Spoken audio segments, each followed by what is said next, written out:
Hello and welcome to my channel, or welcome back, and to reading First Samuel chapter 3. We have gotten near to the end of it. So moving along, trying to kind of catch up to where I'm reading, and we're about halfway there. All right, so we are on verse 17. Like my last video cut off right in the middle of the sentence. What was it he said to you? What was it he said to you? Eli asked after God had spoken to Samuel and he knew it. Do not hide it from me. May God deal with you, be it ever so severely, if you hide from me anything he told you.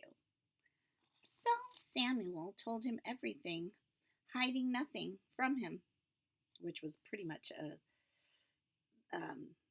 disaster on Eli and his family, being prophesied. Then Eli said, He is the Lord.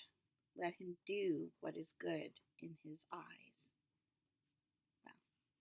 The Lord was with Samuel as he grew up, and he let none of Samuel's words fall to the ground. And all Israel, from Dan to Beersheba, recognized that Samuel was attested as a prophet of the Lord. It's quite something to be said about a person. The Lord continued to appear at Shiloh, and there he revealed himself to Samuel through his word. And now he's revealed himself through his word, because before it said that basically Samuel didn't know the Lord yet. That's why he didn't understand that it was him calling him and not Eli in the temple where he was. I believe it was in the temple where his mother, dedicated him to stay. And then it said, and his word had not been revealed to him. So that was in verse 7, back in the same chapter 3. Now moving on to chapter 4. And Samuel's word came to all Israel. Now the Israelites went out to fight against the Philistines. The Israelites camped at Ebenezer and the Philistines at Aphek. The Philistines deployed their forces to meet Israel, and as the battle spread, Israel was defeated by the Philistines, who killed about 4,000 of them on the battlefield. When the soldiers returned to camp, the elders of Israel asked, Why did the Lord bring defeat on us today before the Philistines? Let us bring the ark of the Lord's covenant from Shiloh, so that he may go with us and save us from the hand of our enemies. So the people sent men to Shiloh, and they brought back the ark of the covenant of the Lord Almighty, who is enthroned between the cherubim. And Eli's 2 sons, Hophni and Phinehas, remember them, were there with the ark of the covenant of God. When the ark of the Lord's covenant came into the camp, all Israel raised such a great shout that the ground shook. Hearing the uproar, the Philistines asked, What's all this shouting in the Hebrew camp? When they learned that the ark of the Lord had come into the camp, the Philistines were afraid.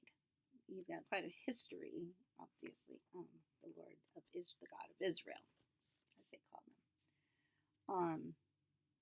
A God has, they said, and that's a reference. It says, or gods have. So they don't know who he is, but they know that they have reason to be afraid. Come into the camp, they said. Oh no, nothing like this has happened before. So the God never came into the camp of the battle, right? That makes sense.